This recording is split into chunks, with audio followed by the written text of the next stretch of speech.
ദൈവത്തിന് മഹത്വമുണ്ടായിരിക്കട്ടെ. National apostolic മീഡിയയുടെ apostolic daily മന്ന എന്ന ഈ മോർണിംഗ് ഡിവോഷനിൽ അല്പസമയം ദൈവവചനം ഷെയർ ചെയ്യുവാൻ ദൈവം തന്ന കൃപയ്ക്കായി ദൈവത്തെ മഹത്വപ്പെടുത്തുന്നു. ഇന്നത്തെ പ്രഭാത ധ്യാനത്തിനായി ഒരു വചനഭാഗം വായിക്കുന്നു. യോവേൽ പ്രവാചകന്റെ പുസ്തകം 2-ാം അധ്യായം 23-ാമത്തെ തിരുവെഴുത്ത്. സിയോൻ മക്കളെ, ഘോഷിച്ചുല്ലസിച്ച് നിങ്ങളുടെ ദൈവമായ യഹോവയിൽ സന്തോഷിക്കും. അവൻ തക്ക അളവായി നിങ്ങൾക്ക് മുൻമഴ തരുന്നു. അവൻ മുമ്പേ പോലെ നിങ്ങൾക്ക് മുൻമഴയും പിന്മഴയുമായ വർഷം പെയ്യിച്ചു തരുന്നു. പ്രിയരെ, ഇന്ന് ഞാൻ നിങ്ങളോട് പറയാൻ ആഗ്രഹിക്കുന്ന സബ്ജക്റ്റ് മുൻമഴയും പിന്മഴയും. നമ്മൾ ഇസ്രയേലിൻ്റെ കൃഷി സംബന്ധമായ ചരിത്രം നോക്കുമ്പോൾ അവിടെ ഒരു മഴ ആവശ്യമാണ്. എന്താണ് മുൻമഴ? വിത്ത് നടുന്നതിന് വേണ്ടി ഉള്ള ഒരു മഴയാണ്. നട്ട വിത്തിനെ കിളിർപ്പിക്കാനുള്ള ഒരു മഴയാണ്. അതാണ് മുൻമഴ.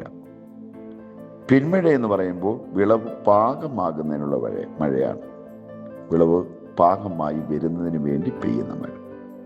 നമുക്കറിയാം, മഴയില്ലെങ്കിൽ പിന്നെ കൃഷി നടക്കുകയില്ല.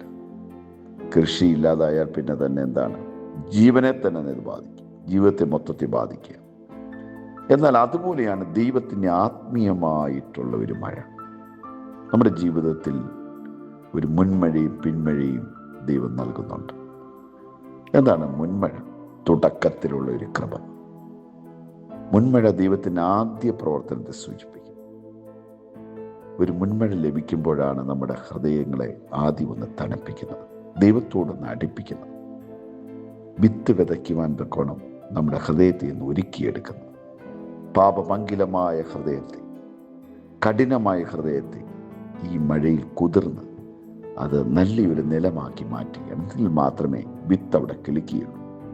ദൈവവചനം കിളിർക്കുന്നതിന് വേണ്ടി ഒരു മഴയെ പെയ്യിപ്പിക്കുക. അതാണ് മുൻമഴ. ആദിമ നൂറ്റാണ്ടിൽ ഒരു മുൻമഴ ദൈവം പെയ്യിച്ചു. അപ്പോസ്തലന്മാരുടെ മേൽ അത് പകർന്നു. ആ ഉണർവാണ് മുന്നോട്ട് പോയത്. ഇനിയൊരു പിന്മഴയുടെ ആവശ്യമുണ്ട്. കാര്യം, നട്ടിട്ടുള്ള തയ്യെ അത് പാകമാക്കിയെടുക്കുന്ന ഒരു പിന്മഴ. അതുകൊണ്ട് ഈ ആദ്യത്തെ മഴ നമുക്ക് ആത്മീയ ഉണർവ് നൽകുന്നു. വചനത്തിൻ്റെ വിത്താണ് നമ്മളിൽ ഇട്ടിരിക്കുന്നത്. അത് വിശ്വാസത്തിൻ്റെ ഒരു തുടക്കമാണ്. നമുക്ക് ദൈവത്തിലേക്ക് അടുത്തു വരാൻ കഴിയുന്ന ഒന്നാണ്. അപ്പം മഴ ഒരു ആവശ്യമുള്ള കാര്യമാണ്. അതാണ് സക്കറിയ പ്രവചനം 10:1 പറയുന്നത്, മഴയ്ക്കായി കർത്താവിനോട് അപേക്ഷിക്കും. കാരണം ഒരു മഴ ആവശ്യമാണ്. പരിശുദ്ധാത്മാവിൻ്റെ ഒരു സാന്നിധ്യം, മഴ ഒരു ഹൃദയങ്ങളിൽ പതിഞ്ഞെങ്കിൽ മാത്രമേ രൂപാന്തരീകരണങ്ങൾ സംഭവിക്കത്തുള്ളൂ. ഹൃദയത്തെ ഒരുക്കിയെടുക്കാൻ പറ്റത്തുള്ളൂ. അല്ല എങ്കിൽ അത് കഴിയുകയില്ല. കാര്യം, മുൻമഴ ഹൃദയത്തെ ഉണർത്തുകയാണ്. എന്നാൽ പിന്നീട് പെയ്യുന്ന പിന്മഴ പക്വതയുടെ ഒരു അനുഗ്രഹമാണ്. പിന്മഴ എന്ത് ചെയ്യുന്നു? വിളവിനെ പൂർണ്ണമാക്കും. അതായത് ആത്മീയ വളർച്ച പൂർണ്ണമാക്കും. ആത്മീയ ഫലങ്ങൾ കൊണ്ട് നിറയ്ക്കുന്നു. ദൈവഹിതത്തിൽ പക്വത വന്ന, പാകത വന്ന അവസ്ഥ, ജീവിതത്തിൻ്റെ നല്ലൊരു പൂർത്തീകരണം എത്തുന്ന അവസ്ഥ. പലർക്കും ആരംഭമുണ്ടാകുന്നാൽ പൂർത്തീകരണമില്ല. പിന്മഴ ദൈവത്തിൻ്റെ പൂർത്തീകരണത്തിൻ്റെ കൃപയാണ്. ദൈവം സമയബന്ധിതമായ മഴ നൽകുന്നു. നമുക്കറിയാം, നമ്മുടെ കേരളത്തിൻ്റെ കാലാവസ്ഥയിൽ കൃഷിയെ ഇറക്കുന്ന സമയത്ത് ഒരു ഇടവപ്പാതി മഴയുണ്ട്. അത് ഒരുക്കിയെടുക്കുകയാണ്. അവിടെ നമ്മൾ തൈ നടുകയാണ്. പിന്നീടൊരു തുലാമഴയുണ്ട്, കൃഷി എടുക്കുന്നതിന് മുൻപ്, പൂർണ്ണമാവുന്നതിന് മുൻപായി. അതുകൊണ്ടാണ് ശരിയായ സമയത്താണ് ഈ മഴ പെയ്യുന്നത്. ശരിയായ സമയത്ത് അവൻ മഴ പെയ്യിക്കുന്നു. അതുപോലെ ദൈവത്തിൻ്റെ അനുഗ്രഹമാണ്. വൈകിയല്ല, വേഗത്തിലുമല്ല, സമയോചിതമായിട്ടാണ് അത് സംഭവിക്കുന്നത്. പ്രിയരെ, ആത്മീയ ജീവിതത്തിൽ മുൻമഴ നല്ലൊരു അനുഭവമാണ് തരുന്നത്. രക്ഷയുടെ അനുഭവം തരുന്നു. നല്ലൊരു പ്രാർത്ഥനാ ജീവിതത്തിൻ്റെ തുടക്കമുണ്ടാകും. വചനത്തോടുള്ളൊരു ആവേശമുണ്ടാകും. ആരാധനയോടുള്ള വലിയ താല്പര്യമുണ്ടാകും. നമുക്ക് സഭയിൽ വലിയ ആദ്യ സ്നേഹമുണ്ടാകും.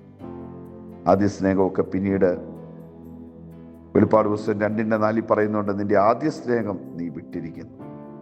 നോക്കിയാട്ടെ, പിന്നീട് ആദ്യ സ്നേഹം കാണുന്നില്ല, നഷ്ടപ്പെട്ടു പോവുകയാണ്. ദൈവം ആഗ്രഹിക്കുന്നത് നമ്മളെ വീണ്ടും ഉണർത്തുക എന്നാണ്. പിന്മഴ എന്താണ് സംഭവിക്കുന്നത്? ആത്മീയ പക്വതയിലാണ് എത്തിക്കുന്നത്. പിന്മഴ വരുമ്പോൾ വിശ്വാസം ഉറപ്പാകും. പരീക്ഷണങ്ങളിൽ നമ്മൾ സ്ഥിരതയുണ്ടാകും. ആത്മാവിൻ്റെ ഫലം നമ്മൾ കാണാൻ കഴിയും. പ്രിയരെ, ഇന്ന് ദൈവം ആഗ്രഹിക്കുന്നത് കർത്താവിൻ്റെ പദ്ധതിയിൽ, ദൈവവചനത്തിൽ യാക്കോബിൻ്റെ പുസ്തകം 5:7 പറയുന്നുണ്ട്, കർഷകൻ പിന്മഴയ്ക്കായി കാത്തിരിക്കുന്നു. ഒരു മഴയ്ക്കായി നട്ടിട്ടുള്ള തയ്യെ എൻ്റെ പൂർണ്ണതയിലെത്തിക്കുവാൻ നമ്മിൽ ഇതൊരു നല്ല പ്രവൃത്തി ആരംഭിച്ചവൻ അതിൻ്റെ പൂർണ്ണതയിലെത്തിക്കുവാൻ അത് ഒരു പിന്മഴയുടെ ആവശ്യമുണ്ട്. മഴയില്ലെങ്കിൽ എല്ലാം നമ്മൾ ചെയ്തതെല്ലാം അപൂർണമായി പോകും, പൂർണ്ണതയിലെത്തുകയില്ല, വിളവുണ്ടാകുകയില്ല. അതുകൊണ്ടാണ് ദൈവകൃപയില്ലാത്ത ഒരു ജീവിതം നശിച്ചു പോകാനിട വരും.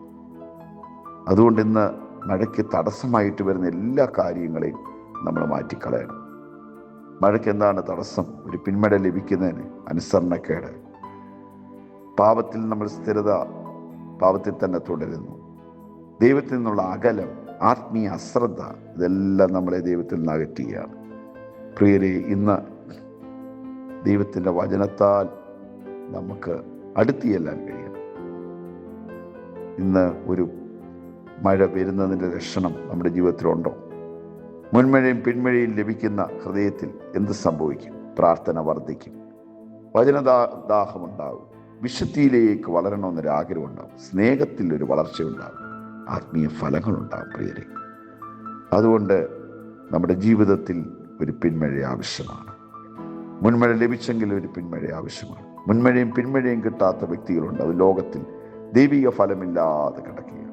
അവിടെ ഒരു മഴ പെയ്യുവാൻ നമ്മൾ പ്രാർത്ഥിക്കും. ഇന്ന് ദൈവത്താൽ ഈ വചനം കേൾക്കുന്ന ഓരോരുത്തരുടെയും ഹൃദയത്തിൽ മുൻമഴ പിന്മഴയുടെ ആവശ്യമുണ്ടായിട്ടുണ്ട്. അത് ദൈവത്തിൻ്റെ പദ്ധതിയാണ്.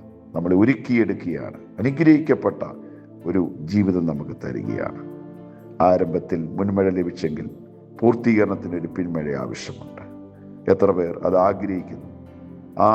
അവരെ നടത്തുവാൻ ദൈവത്തിൻ്റെ പ്ലാനുണ്ട്. ഒരു നിമിഷം ഞാൻ നിങ്ങൾക്ക് വേണ്ടി പ്രാർത്ഥിക്കാം. സ്വർഗീയ പിതാവേ, ഇന്ന് ഈ വചനത്തിന് മുന്നിൽ ഞങ്ങൾ ദാഹത്തോടെ പ്രാർത്ഥിക്കുന്നു. മുൻമഴ ലഭിച്ചിട്ടില്ലാത്തവർക്ക് അത് ലഭിക്കണം. മുൻമഴ ലഭിച്ചവർക്ക് ഒരു പിന്മഴ ലഭിക്കണം. കാര്യം, അവരിൽ നട്ടിട്ടുള്ള തൈയെ പൂർണ്ണതയിലെത്തിക്കണം.